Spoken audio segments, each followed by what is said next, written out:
Chapter 3. The Sentence. Sheriff Pauling wasn't a cruel man. Rass had fond memories of the Paulings being dinner guests in the Veer home occasionally, but looking at him through steel bars felt very different from sitting across the dinner table from him.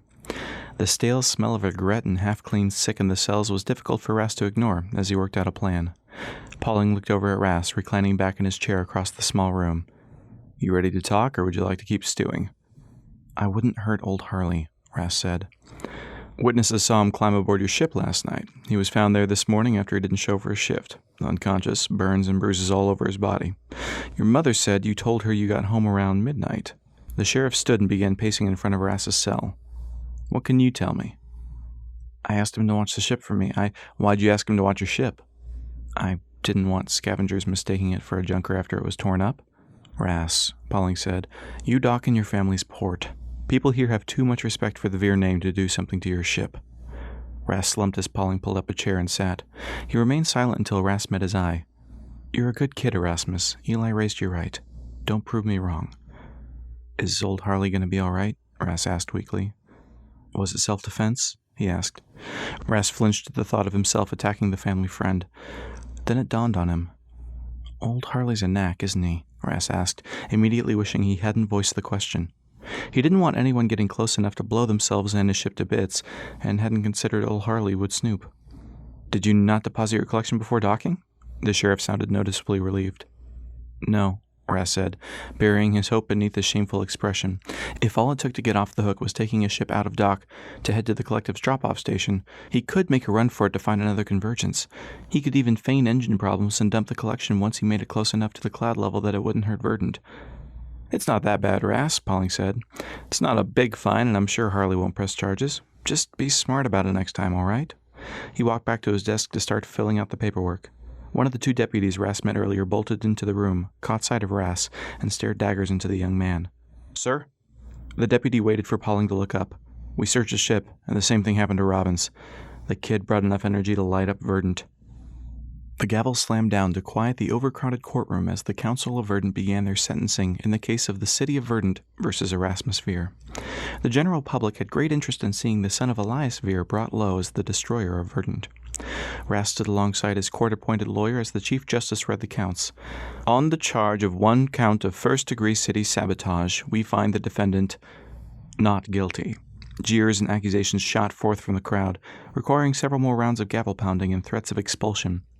"On the charge of 169,912 counts of attempted murder by the releasing of convergence-grade energy within city limits, we find the defendant not guilty." For once, Rass's reputation of incompetence worked in his favor.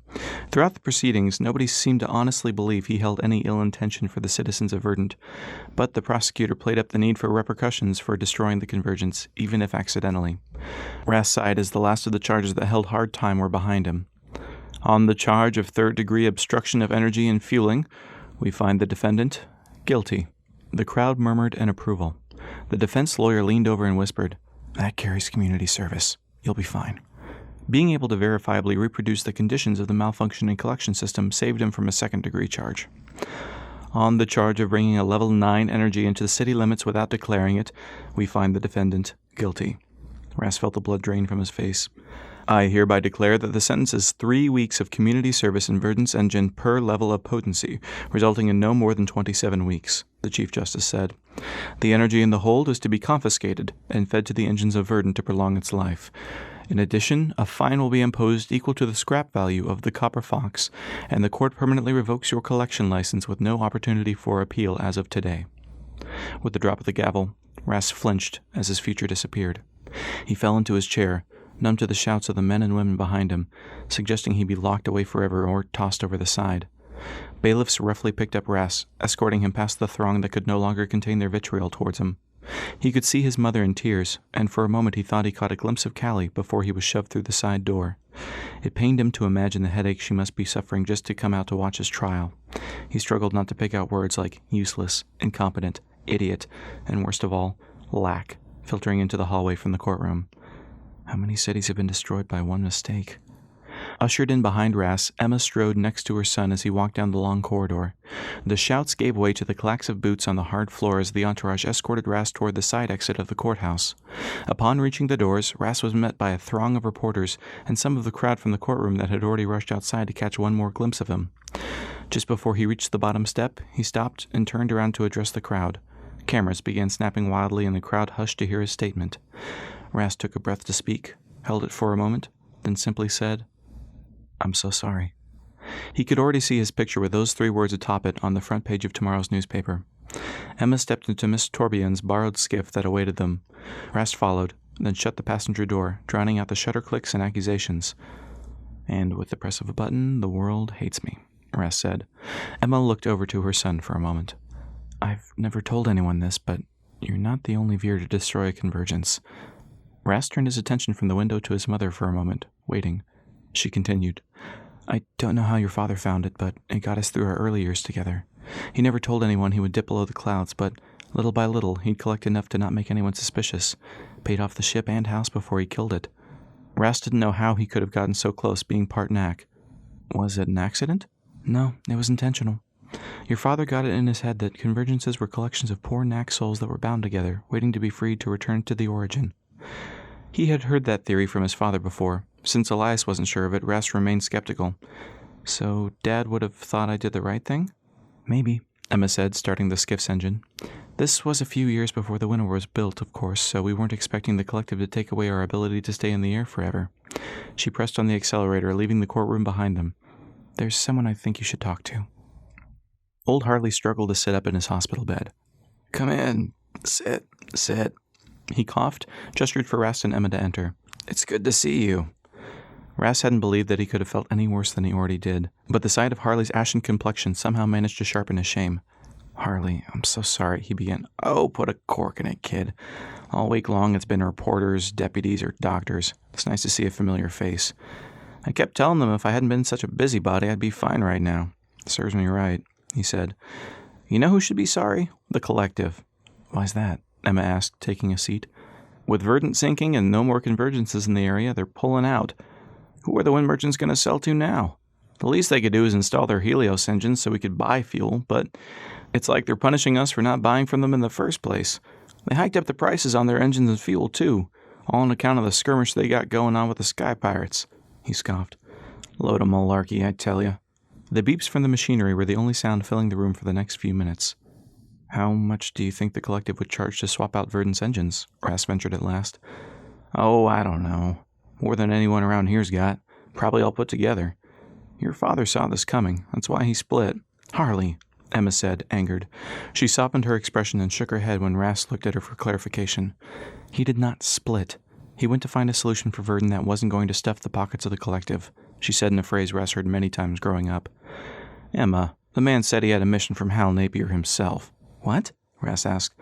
Emma stood up. "That's enough." "The boy needs to know sometime," Harley protested. "What exactly did Ras need to know? The rumors that you hear third or fourth hand at the docks? If he wants to know more about his father, he can ask me, not some deckhand," she said, then stormed out. The 2 men sat silent for a moment. "Your father was a good man, Ras. I overstepped my bounds," Harley said, not meeting Ras's gaze. "Do you believe he met Hal?" Ras asked. "That's a hard thing to say. I think it's possible he met someone that flew the Kingfisher, but that ship would have to be at least 100 years old or more. That part's plausible." "I think I saw the Kingfisher." Harley shifted in his bed, then peered out into the hallway before looking back to Ras. "Where?" Ras lowered his voice. "Way above the convergence and framers. I didn't get a long look, but how many other ships can fly above the mountains there?" "Have you told anybody?" Ras shook his head. "People will just think I was crazy." "You flew beneath the clouds and collected a convergence. You have a little wiggle room for discussing the impossible," Harley said. "I think I upset your mother a good bit. Would you pass along my apologies?" Ras nodded and stood.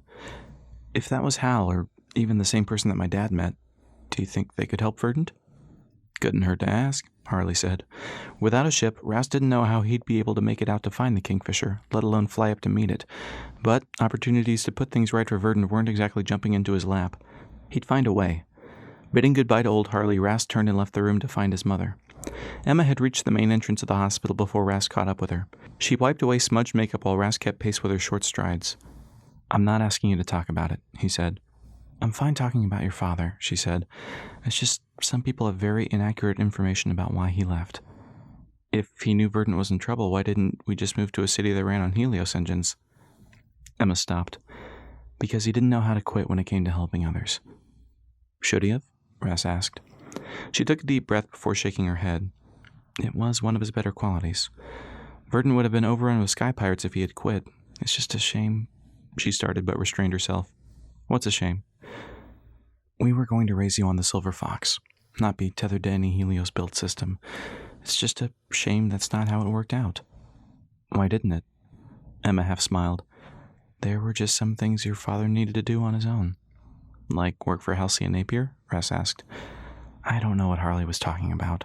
There were a lot of rumors about why your father left, but it wasn't for some long-dead war hero. Mom? Rass asked. I'm sorry I lost the ship. She embraced him tightly. I still have you. Forget the ship. The first day of community service in the guts of Verdant made it very difficult to simply forget the ship. Gone were the clouds, replaced by flickering lights and dank pipes that smelled of stagnation. Rass meandered down the long corridors lined with cables and wires, his boots clanking on the iron-grated walkway. 3 engineers passed Rass in a half-jog, ignoring the newcomer. Leaving the world plastered with newspapers showing his name and photo was a surprisingly welcome respite, even after enduring one morning of walking to his new job. Bronze signs pointed Rass in the direction of the dimly lit main office. The 8-walled room consisted of 20 blueprint-laden desks and one woman with a mop of curly hair poring over one of the sets. She looked to be in her mid-40s and filled out a jumpsuit that had once been a sky blue, but now more resembled a patchwork of grays, greens, and browns, with the occasional hint of its original color. The mostly white name patch read, Billy. You the new grunt? Billy asked, not looking up. Rass mumbled something resembling an affirmation. Good. Glad they gave me someone with spunk, she said. Come on, I'll show you to your station. She began to walk, and Rass followed. How long have you worked down here? Rass asked. Well, I was born down here, so you do the math, she said. Rass had heard of some communities that lived within Verdant, underneath the top layer. The rumor was that they originated from groups that either hated heights or sought seclusion. Do you go up top much? Occasionally. My father was an axe, so he was forced to live below ground when Verdant launched. Forced? I didn't know that. Yeah, most people chose to forget that tidbit or didn't pass it on to their kiddos, Billy said. A few became wind merchants, but the rest wound up here. They took a turn down a corridor that looked exactly the same as the one they left. Rass could already see himself getting hopelessly lost on a regular basis. How do you know where you're going? Rass asked. Most people who work down here are children or grandchildren of Nax, so some of that gets passed down. We can sense where the engines are and how the energy flows through the city, she said, gesturing to the conduits and valves all around. Foster Helios designed the cities to give Nax a special purpose and to keep them safe. Because we didn't know how much energy was above the clouds? No, because everyone hated us for destroying the world. Well, not us. My grandfather's generation. Not that they could help it, she said. They stopped at a small supply closet. Billy opened it, extracted a mop, bucket, and gas mask, then handed Rass the lot. Sub-level 4 had an oil leak that needs cleaning up after. I'm sorry, I thought I was supposed to be working on the engine. You are, she said. Underneath, we refer to everything and everyone as the engine. We work together to keep the city flying, no matter what. You up for that? Aside from making it on board the Kingfisher, Rass couldn't think of any other way to begin balancing the scale, but this was by far the more practical way to help Verdant. Sub-level 4 greeted Rass with an acrid smell that prompted him to immediately slap on the gas mask, which did little to shut out the odor. He saw a dozen other masked workers already cleaning the corridor. Lunch break is at noon on sub-level 2, Billy said, the gas mask muffling her voice and forcing Rass to strain in order to hear her. Did you bring anything? Lunch was one of the many small picture things that had slipped Rass's mind lately. He shook his head, wiggling the mask and distorting his vision. There's a cafeteria you can buy something from, but I don't recommend it. She paused. I have an extra sandwich if you like. The generous offer struck him. Out of curiosity, do you know why I'm down here? It was a loaded question, but Rass had grown weary of waiting for the other shoe to drop. I do, she said. Just about everybody does. Why are you being so nice? Her mask lifted slightly, indicating a smile. Down here we come from a line of people accused of ending the world by accident. But we're still alive, and I figure we'll still be alive after this all gets sorted out, she said. Of course, you'll run into some folk that aren't going to enjoy their job getting harder, but everyone down here appreciates a good second chance. Don't waste it. She placed a hand on Rass's shoulder, then shoved him out of the elevator. Now, off to work with you. The morning passed quickly. Nobody spoke to Ras, but he also imagined nobody knew who he was in a jumpsuit and gas mask, so he didn't take it personally. The work was tedious but necessary, and Ras took a small amount of pride in the part he played. At noon he left to find his way to Sublevel 2, and after a few errant turns he found his way to the crowded mess hall, which was filled with long-benched tables. Billy sat at one in the corner and beckoned Ras over before re-engaging two men in a spirited debate. A fiery red-haired man in a white lab coat gesticulated wildly with an unlit pipe. "Forget the collective. If Verdant won't fit through the main pass of the bowl, then all we need are wind merchants willing to collect outside the bowl to feed our engines." "Have you ever been outside the bowl?" A man with an eye patch and a short military-style haircut spoke with a gruff voice. His dark green jumpsuit held the patch that read 8, and Ras wondered what it meant. Wind merchants have been getting soft, trolling around. Half of them probably couldn't even navigate the mountain passes out of here, let alone fend off India Bravo to bring back what little they do find. "Well, do you have a better idea?" the redhead asked. Ras sat down on the bench facing the wall next to Billy, and she introduced him. "Ras, I'd like you to meet my two best friends. Finn," she said, nodding toward the redhead. "He works in our medical wing." Finn extended a hand. "Ras?"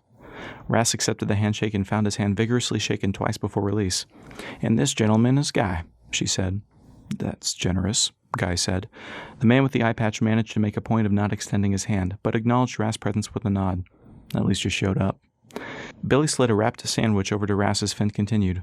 "Yeah, but the only reason they got soft is because the collective did the dirty work fighting the pirates. Thanks to the kid here, they finally buggered off and we can go back to being self-sustaining." "We're never going to be self-sustaining with the winter just sitting there. I mean, I don't remember getting to vote on building a giant dome over the origin," Guy said. Ras took another bite of his sandwich, taking in the exchange. He swallowed and said, "What if they took away the winter and just used it as a refinement plant to bring collected energy?" Guy shook his head. "What business would start paying people for what it already gets free? Besides, it's how they fuel their war with the sky pirates. Little fear goes a long way, and most people can still sleep easy in their beds if a few cities fall from the sky as long as they feel like someone is keeping them safe." "They set themselves up nice," Finn said. "Opposing them means being for the sky pirates," he sighed. "We don't want to rape and pillage, we just don't want to fall out of the sky." "I just want to know," Guy said, jutting a thumb at Ras, "how someone like him flew below the clouds." "Easy on the new guy," Billy said, shooting Guy a menacing look. "He's been here for a whole 4 hours. We've got 6 months with him." "Chief is saying the city's engine reserves are only buying us 1 month if we don't get a new influx," Finn said, inspecting his pipe. "Then we have a month to get to know him. Maybe we can make it 2 or 3, maybe more. He's here to help us eke out every ounce of efficiency we can out of the old girl, and that won't happen if we don't work together." 1 month, Ras thought. Wonder if they knew that during sentencing. "I'm fine taking my chances on the ground," Finn said, nodding to Ras. "If they're saying there's no more energy in the bowl, why not?" "Yeah, that's great. Let's just pretend the convergence won't come flying by and kill us all. Or maybe you'd like to get torn apart by remnants," Guy said, picking up his tray and slamming it on the table before storming off from the bench. "Don't mind him," Finn said. "He likes you." "Really?" Ras asked. "No, I was just trying to be nice." The rest of the afternoon, Ras made a point of avoiding Guy even though Billy placed him on Guy's maintenance crew. His duty consisted of running any errand for the 20 men and women assigned to the well-being of Engine 8. While not being sent out, he observed the crew's personal sign language to overcome communication barriers while working around the large, droning beast of an engine that stood at least 60 feet high. Some signs were easy to understand, like wrench and brake. Others, like, "I want you to go to Engine 3 and ask for a 3/4 inch thick lead pipe," took a lot more work and usually broke down to scribbling on a piece of paper Ras had begged for from Billy during one of his trips.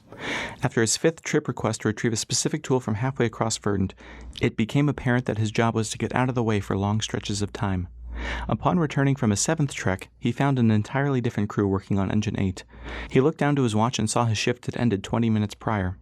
The main office was filled with staff when Ras found it, and he spotted Billy, a handful of curly hair clenched in her hand as she stared at the documents on her desk. Ras stood silent for a few moments, then coughed politely. "I see you," Billy said, still reading. "Do I need to sign anything to check out?" Ras asked. She looked up. The hair she had been holding stuck up at an odd angle. "Nah, I gotcha." Ras nodded and began to turn around, but stopped. "Can I ask why you put me on Guy's team? All I did this afternoon was run around." "They're just getting you acquainted with the city in their own way," she said, giving a tired smile. "It'll probably be the same tomorrow." "What does Guy have against me?" Ras asked, besides the usual. "That's something you'll have to talk with him about." She waved her hand in a dismissive motion. "Shoo. I've got an engine to run. I'll see you first thing tomorrow." With his blue jumpsuit doffed and slung over his arm, Ras leaned his weight on the heavy metal door leading back to Verdant's streets. The door creaked open, revealing a street lamp-lit square populated with one inhabitant, Callie. He didn't want her to see him like this, but those feelings couldn't override the grin she brought to his face. She even looked cute engulfed by her father's overstuffed brown coat. "Walk me home?" she asked as if she needed to. Ras offered his arm before remembering he probably smelled of engine grease and sweat and hoped Callie wouldn't notice. She graciously accepted, and they began their trek to the residential district. "What brings you out this way?" he asked. He noticed the streetlights were dimmer than usual, which allowed for the stars to make a more prominent appearance in the sky. "I thought you could use a friend." She walked along the sidewalk in an uneven pace, as though following the rhythm of some song in her head. "How was it?" "I made a few friends, I think," Ras said. "How are things up here?" Callie shrugged.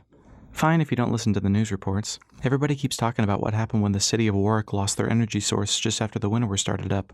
"Warwick sank?" Ras asked. "No, they bought Helios engines, but it didn't stop the people from panicking and throwing people over the edge hoping they'd overload and make a convergence," she said. Ras could feel her shiver and hug his arm tighter. "How sky pirate of them," he said. "I thought convergences strong enough to support a city were made of tens of thousands of people from the Great Overload." "Logic wasn't their strongest suit," she said. "At least that's not happening here yet." He tried not to imagine the citizens of Verdant panicking and throwing wind merchants and engine workers overboard as a last-ditch effort. "Does your dad know you're here?" Her laughter cut through the chill of the night. "I might have mentioned it." "Might have?" "I'd give it a 5% chance," Callie said. "You're trying to get me killed, I hope you know that," Ras said as they turned a corner to walk along one of the main avenues. He took note of a man with a dark, wide-brimmed hat watching them silently from underneath a drugstore stoop. She slipped her arm out from his crook and stepped up to a raised walkway, playfully balancing with arms extended and keeping pace with Ras. "You still haven't told me what the convergence was like." Every time Ras looked back to check on the man with the hat, he was met with a stare. How about you tell me about your book first?" he asked. He didn't want his distracted explanation of convergence alerting her to the man interested in them. "You're still going to read it, right?" "Of course. I'd read it even if it was about an untalented wind merchant named Russ that accidentally crashed his city." "Oh, come on, you're not untalented," she said, shooting him an accusatory look. "I'm talking about Russ." "Did you think I meant me?" Ras asked, feigning hurt feelings. "Seriously, though, I know it's about the train from your dreams, but what's the story?" He looked back to see the man with the hat now walking on the sidewalk 20 feet behind them. He picked up his pace and was relieved when Callie instinctively quickened her step to match his. "Well, I'm having to do a lot of research to make sure it's as accurate as possible," she said. "History piece?" "Set during the Clockwork War." "I'm already interested," Ras said, distraction creeping into his voice. "There's nobody named Russ in it, but I can fix that if you like," she said, hopping down from the ledge. "Anyway, the train is carrying children away from cities that the elders are bombarding." "Uh-huh," Ras said, checking over his shoulder once more. The man wasn't there. "So where do they go?" "You'll have to read it," Callie said. They rounded the corner to the entrance of the residential zone and almost bowled into the man with a hat. A gray mustache accentuated his gaunt face, and he bore a haughty look of a man accustomed to having authority. His disquietingly blue eyes looked down a long nose at Ras. "Erasmus Veer?" Ras paused for a moment and gently reached out for Callie's arm. "Can I help you?" "Yes. Yes, you can." His tone held a roughness to it. He wrinkled his nose as though Ras offered an offensive odor. "If I could borrow you for a word." Ras glanced over to Callie and said, "I'm afraid I promised to get her home. Perhaps another time?" Ras couldn't imagine a stranger having good news for him, and thought it more likely the man would lead him to a waiting lynch mob. The tall man narrowed his eyes. "I am a patient man, Mr. Veer. I can wait." He stepped aside to let the pair pass. Ras and Callie took their cue and continued walking, remaining silent until they were well past the man. "Who?" Callie began. "I have absolutely no idea." "Creepy," she said. "All right, maybe we should take a skiff," Ras said. "Can't. The city is cracking down on energy usage. It's not much further." She hugged herself for warmth. "It's kind of thrilling, isn't it? Being followed." One thing Ras always admired about Callie was her incredibly romantic imagination. The few days Ras had spent cooped up inside his own house led to pure boredom, but somehow Callie never got bored.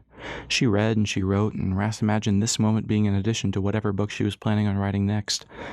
"I suppose thrilling could describe it. What happens next, O worker of fiction?" he asked. "Well, the couple unexpectedly—" "Couple?" Ras blurted, wishing desperately to pull the word back. "Yes, couple. 2 people makes a couple, 3 makes a few. What does 4 make?" She hid well whatever embarrassment Ras caused. "A crowd, I think. Or death, classically." "Then let's hope Mr. Hat hasn't brought a friend," Ras said. They glanced over their shoulders to see the man keeping pace with them, not caring about being detected. "Nope, still a few." She resumed walking. "Where was I?" So the couple doesn't suspect that the reason they're being followed is because he has a secret mission for one of them that the other can't know about. She narrowed her wild eyes, reveling in her storytelling. You doing spy work on the side? He asked, arching an eyebrow. Wouldn't you like to know? Ha! I knew it. What? All your books. They're just secret ciphers you're sending out to the elders or the Clockworks. Same thing, she corrected. That's something a spy would know. Or someone who didn't sleep through history classes, she said. Or that, he said. So, what sort of spy job are you getting this time? No clue. I'm not the one he wanted to talk to, remember? He did remember, and began to wonder about the old man's reason for pursuing him. They were only a block away from Callie's house, and the man still followed them. Hey, if I'm missing in the morning, I'll put it in my story that you put up a heroic fight, but in the end we're no match for an old man. Thanks. That's exactly what I was hoping for. Just give me more muscles in the story. Your muscles are fine. An awkward moment. I mean, unless, of course, you wanted to further the irony, she said. They made it up to her porch, and Ras turned to see the man across the street, staring. Maybe if I get to be a spy, your books will start making more sense to me. She crinkled her nose. Now you're just being mean, she said, opening the front door. See you tomorrow? She rested her head on the door and gazed at him with blue eyes that sparkled in the porch light. Wouldn't miss it. You'll have to show me the secret spy handshake. He smiled. Good night, Callista, he said. He usually called her Callie for the familiarity of it, but he liked the way Callista rolled off the tongue. Good night, Erasmus, she said, and gently closed the door. Ras would have savored the moment more if he hadn't felt the bore of the man's stare on the back of his neck. He turned around to address his stalker, only to see an empty sidewalk. Empty sidewalk.